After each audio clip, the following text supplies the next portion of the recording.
அஸ்ஸலாமு அலைக்கும் வரஹ்மத்துல்லாஹி தஆலா வ பரகாத்துஹு.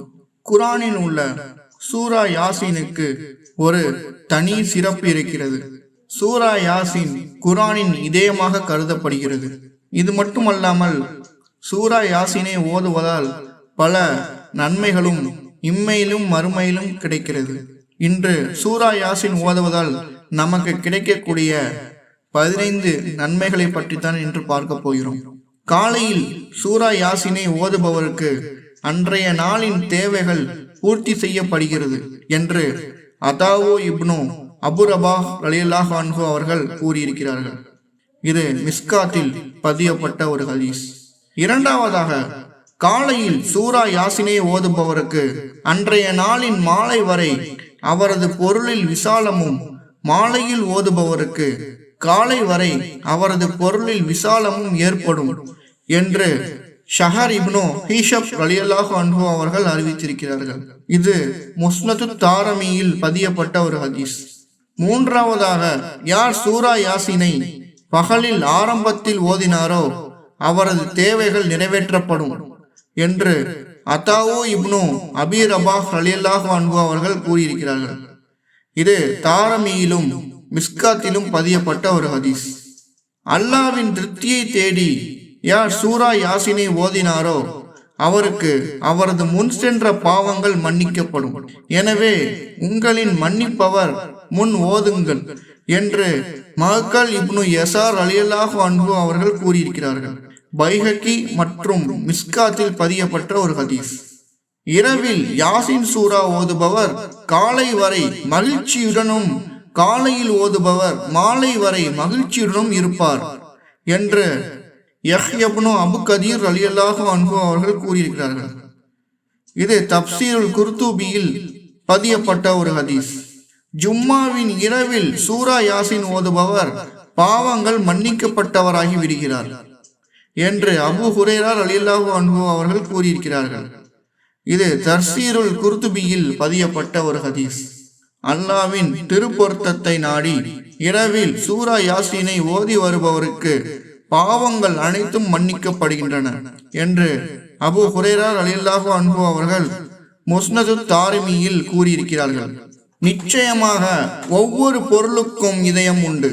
குர்ஆனின் இதயம் சூரா யாசீன் ஆகும். அதை யார் இரவில் ஓதினாரோ அவ்விரவின் லேசை கொடுக்கப்படுவார். அதை பகலில் யார் ஓதினாரோ அப்பகலின் இலேசை கொடுக்கப்படுவார். சுவனவாசிகளை விட்டும் குர்ஆனை நீக்கப்படும்.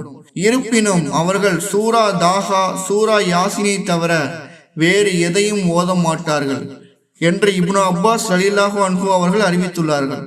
இது தப்சீர் குர்துபியில் பதியப்பட்ட ஒரு ஹதீஸ். ஒவ்வொரு பொருளுக்கும் இருதயம் இருக்கின்றது. குர்ஆனின் இருதயம் சூரா யாசீன் ஆகும். இதை ஓதுபவருக்கு குர்ஆன் முழுவதையும் 10 தடவை ஓதிய நன்மை அல்லாஹ் எழுதுகிறான். இதை அனஸ் ரலியல்லாஹு அன்ஹு அவர்கள் அறிவித்திருக்கிறார்கள். இது திருமதியில் பதியப்பட்ட ஒரு ஹதீஸ். குர்ஆனில் ஒரு சூரா இருக்கிறது. அதை ஓதுபவருக்கு அது சிபாரிசு செய்யக்கூடியதாகவும், கேட்பவருக்கு அவரது பாவங்கள் மன்னிக்கப்படவும் காரணமாக அமைகிறது. அதுதான் யாசீன் சூறாவாகும். மேலும் அதை ஓதுபவருக்கு அவரது தேவைகள் பூர்த்தி செய்யப்படும். அதை ஓத கேட்பவருக்கு அல்லாவின் பாதையில் 1000 தினார் செலவு செய்த நன்மை கிடைக்கிறது என்று ஆயிஷா ரலியல்லாஹு அன்ஹா அவர்கள் அறிவிக்கிறார்கள். இது தப்சீருல் குர்துபியில் பதியப்பட்ட ஒரு ஹதீஸ். எந்த ஒரு மனிதன் பேணுதலுடன் தினந்தோறும் இரவில் யாசீன் சூறாவை ஓதி அதே நிலையில் மௌத்தாகிவிட்டால் அவர் ஷஹீதாக மரணிக்கிறார் என்று அனஸ் ரலியல்லாஹு அன்ஹு அவர்கள் கூறியிருக்கிறார்கள். இது தப்ரானியில் பதியப்பட்ட ஒரு ஹதீஸ். நபி ஸல்லல்லாஹு அலைஹி வஸல்லம் அவர்கள் நவின்றுள்ளார்கள், உங்களில் மரணம் அடைந்தவர்கள் மீது சூரா யாசீனை ஓதுங்கள். இதை மஹ்கல் இப்னு யசார் ரலியல்லாஹு அன்ஹு அவர்கள் அறிவித்திருக்கிறார்கள். இது அபுதாவுதில் பதியப்பட்ட ஒரு ஹதீஸ். மரணம் அடைந்தவர்கள் மீது சூரா யாசீனை ஓதினால் அல்லாஹ் அவர்களின் கபரில் ஏற்படும் வேதனையை லேசாக்குகிறான் என்று உம்மு தர்தா ரலியல்லாஹு அன்ஹு அவர்கள் அறிவித்திருக்கிறார்கள். இது தப்சீருல் குர்துபியில் பதியப்பட்ட ஒரு ஹதீஸ். கபர்களுக்கு சென்று சூரா யாசீனை ஓதினால் அவர்களின் கபரில் ஏற்படும் வேதனை அன்றைய நாளில் லேசாக்கப்படும். இன்னும் ஓதியவருக்கு எத்தனை எழுத்துக்கள் உள்ளனவோ அத்தனை நன்மைகளும் கிடைக்கும் என்று அனஸ் ரலியல்லாஹு அன்ஹு அவர்கள் அறிவித்திருக்கிறார்கள். இது தப்சீருல் குர்துபியில் பதியப்பட்ட ஒரு ஹதீஸாக இருக்கிறது. மறுமை நாளில் சொர்க்கவாசிகள் சூரா யாசின் மற்றும் சூரா தாகா ஆகிய இரண்டையும் ஓதுவார்கள். இதுவும் தப்சீருல் குர்துபியில் பதியப்பட்ட ஒரு ஹதீஸாக இருக்கிறது. இந்த யாசின் சூராவிற்கு எண்ணில் அடங்கா நன்மைகள் இருக்கின்றது என்பதை நாம் இன்று அறிந்திருக்கிறோம். இந்த யாசின் சூராவை ஓதி இதன் நன்மைகளை பெற்ற நன்மக்களாக வாழ அல்லாஹ் நமக்கு அருள் புரிவானாக. ஆமீன் யா ரப்பல் ஆலமீன். அஸ்ஸலாமு அலைக்கும்.